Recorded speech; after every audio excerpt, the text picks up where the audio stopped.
Good morning, 9:04 a.m., and you are with me in the House of Devotion. Yeah, this is the Morning Devo with Bo. I'm actually in on the AM yesterday, super late, but today I'm on time, even though I did drive by Tina's home today.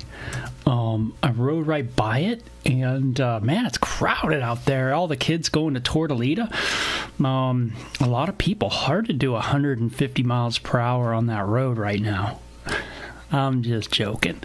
Anyway, hope you guys are doing good, and you guys are ready to get into Isaiah chapter 27. It's a continuation of chapter 26. It's kind of this idea that, Yahweh is coming to earth. He's judging the earth. He's going to kind of rectify everything, and people's hearts are going to be seen for what they are. In light of righteousness, sin is going to be exposed to the fullest, if you will.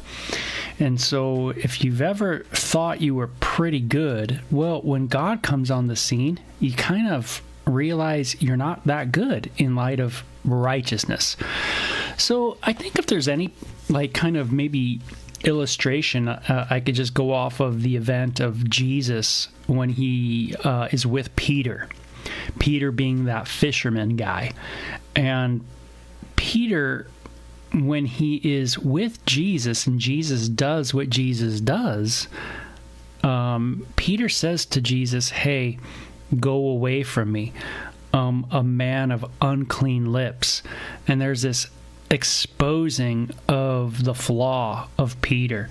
And that's kind of it in a nutshell in the book of Isaiah, as God comes on the scene, meaning when people complain about Yahweh coming to the earth, well, when Yahweh does come to the earth, there is an exposing of our defects in light of perfect completeness, righteousness. There is an exposing of all that is unrighteous. And so, hey, you want to meet God face to face? You want to kind of have that encounter with the Lord? Whew! Man, it is going to be an exposing. All things will be naked before the Creator. So that's kind of the idea. So 27 says, "In that day, the Lord will take his terrible swift sword and punish Leviathan." Wow, that's kind of interesting, right? This creature, this monster, this kind of picture of something giant, right? What we can think of as giant on this planet. Well, the Lord will take care of that. So sometimes we have giants, right, in our life, things that seem monstrous. Trials, temptations, difficulties, circumstances that seem so big, and yet one day the Lord will take out his sword and conquer Leviathan. You kind of get my meaning? Yeah, he's going to conquer that giant. He'll swiftly move that serpent, right? That withering serpent, and he will kill the dragon of the sea. Wow, pretty cool. It says, "In that day sing the fruitful vineyard. I, the Lord, will watch over it, watering it carefully day and night. I will watch so that no one can harm it." It's interesting. God is also pictured as a what? A gardener. Isn't that cool? The shepherd, the king, the redeemer, the savior, the lawyer. We got all these things from just the Psalms, right? Just the book of Psalms. And then we also got, he's the creator, all this. And then he's also the gardener. He's the one who's taking care of the plants. Hey, you into plants? I'm not too into plants. I must say, I think they're kind of cool, but I'm just not very good at it. I haven't learned much about it, but I do like plants. In high school, I had a ton of plants around, and not those kind of plants you're thinking of. I had some just really cool vines everywhere, but I did have them everywhere. And I just watered them, and they just kept growing, so I just put them all up. It was really cool. But God is like not only does he take care of our giants, and we all got things that seem so impossible that we just can't seem to figure out or can't overcome or can't have no control over, and issues, right? I can't control so many things in life. They're giants, though. They're things that take up my mind and my heart. God's gonna have to deal with those giants in my life, because he's the gardener. He's the one who knows how to prune. He's the one who knows how to water. He's the one who knows how to till the land, all that. Now he says he's going to watch over Israel, right? That's the idea. And it says, my anger will be gone. If I find briars and thorns growing, I will attack them. I will burn them up unless they turn to me for help. Kind of interesting. Sounds a lot like Jesus' statement, right? That if you abide in me, you'll bear much fruit. That whole chapter, what is it, chapter 15 of John? It sounds very familiar to that. And it says, unless they turn to me for help, they'll be burned up. You got to abide in the vine, right? And he says, let them make peace with me. Yes, let them make peace with me. It's repeated. Hey, maybe today we got to make peace with God. Maybe today's the day where we have to just go, hey, God, you know what? I'm no longer going to fight. I'm no longer going to just fight you and go at you and, say bad things and think bad thoughts and, just go after you. Maybe I'm finally going to surrender. Maybe I'm finally going to come underneath, instead of just go my way, my narcissistic way, the way that I think works, right? There's a way that seems right, and it always seems right. If it didn't seem right, I wouldn't go that direction, but it seems right? And he says, make peace with me, man. Isn't that great? Jesus is our what? Peace. Book of Ephesians says that. Jesus is our peace. He's the one who's come to make peace. Isn't that cool? God in human flesh initiates the peace treaty. We can't do it. We try to come to God and make peace. We blow it. So God sends his son to make peace. Fully human, fully God. Isn't that cool? He meets us. Us humans can't do it, so he takes a body and does it. He is the author and finisher of our faith, right? Not only the author of our salvation, but he's the finisher of our salvation. He does it. Man, that's radical. And it says, the time is coming when Jacob's descendants will take root. Okay, this root from Jesse, from King David. Jacob's descendants will take root. Israel will bud and blossom and fill the whole earth with fruit. One day Israel's going to bear amazing fruit to the world. Has the Lord struck Israel as he struck her enemies? Has he punished her as he punished them? No, but the exiled Israel to call her to account.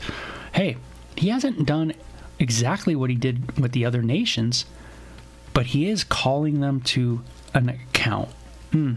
God calls the world to account, right? Count for what? Our actions. That's called accountability. Ugh, that's a tough word, right?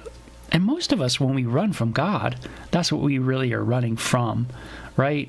It's like when growing up, when I turn away from God, of course I didn't really know God, but when you just go your route and you hear about God and you just run from God, or you criticize God, it's really you're criticizing, or me anyway, I can speak for myself, is I'm criticizing accountability. I just didn't want it to be true. Why? Because I don't want to be accountable, right? Why did I rebel from my teachers? I didn't want to be accountable to them. Why did I rebel from other authority figures? Because I didn't want to be accountable to them as well.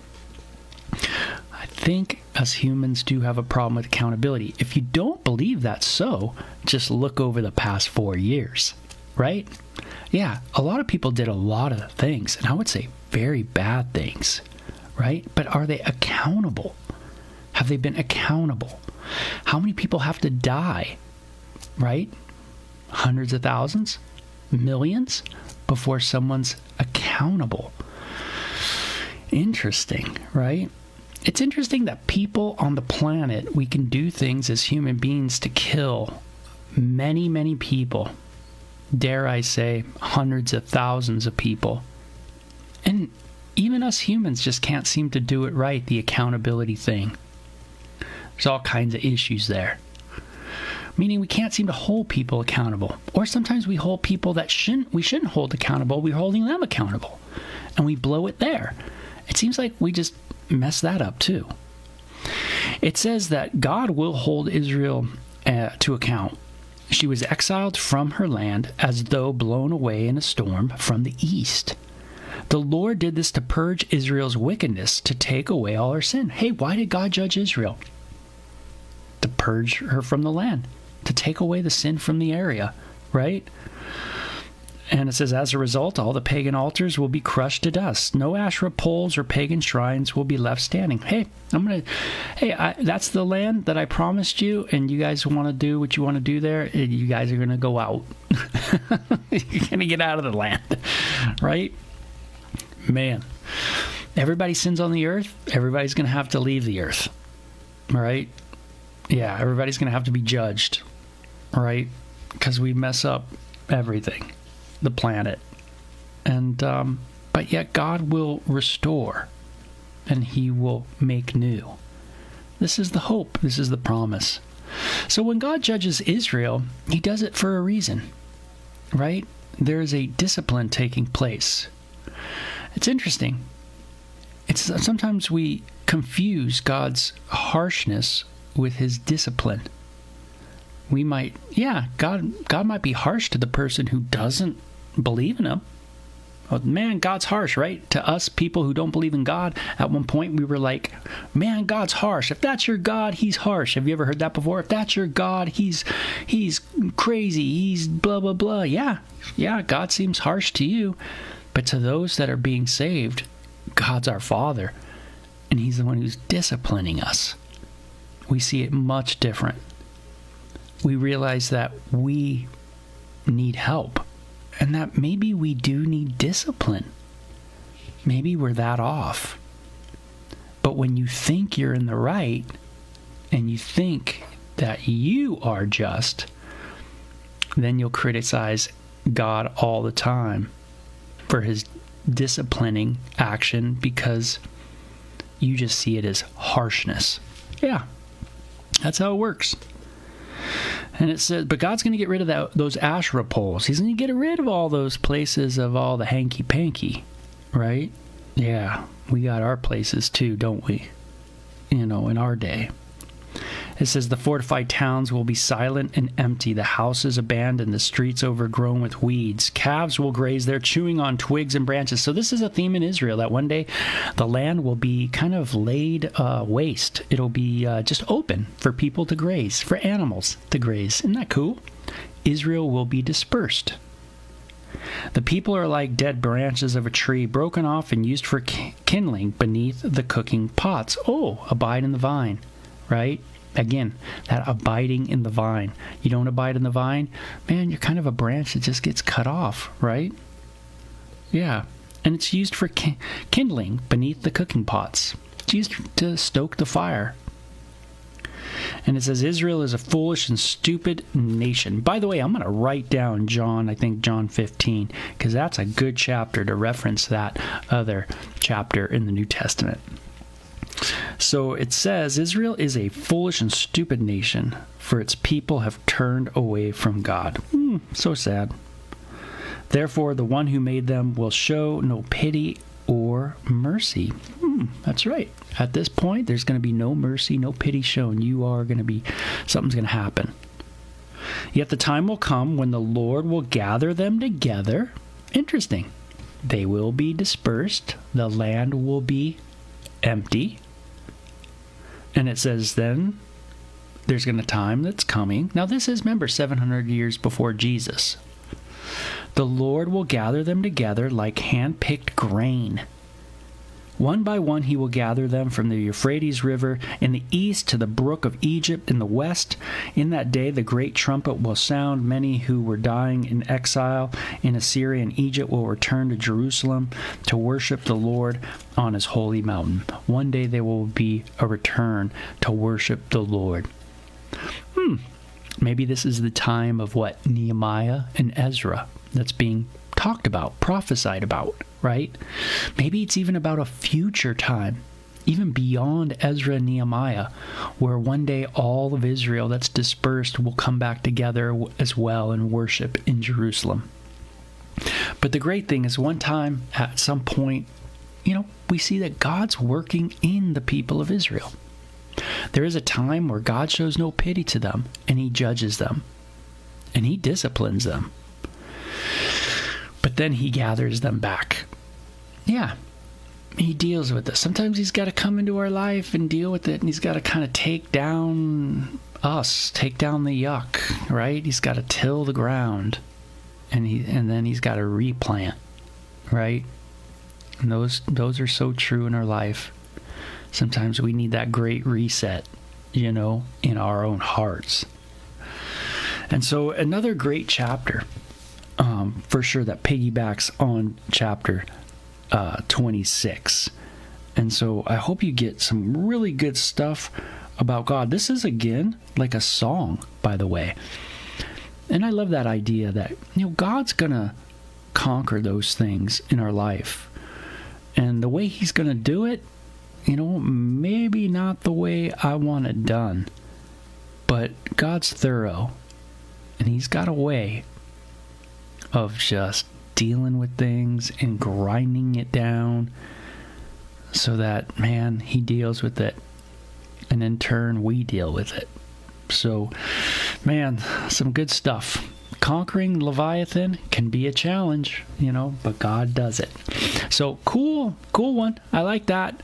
So, that's a great one. You guys have a great day and enjoy it. It looks like it's going to be hot today. So, hey, take care, okay? Bye-bye.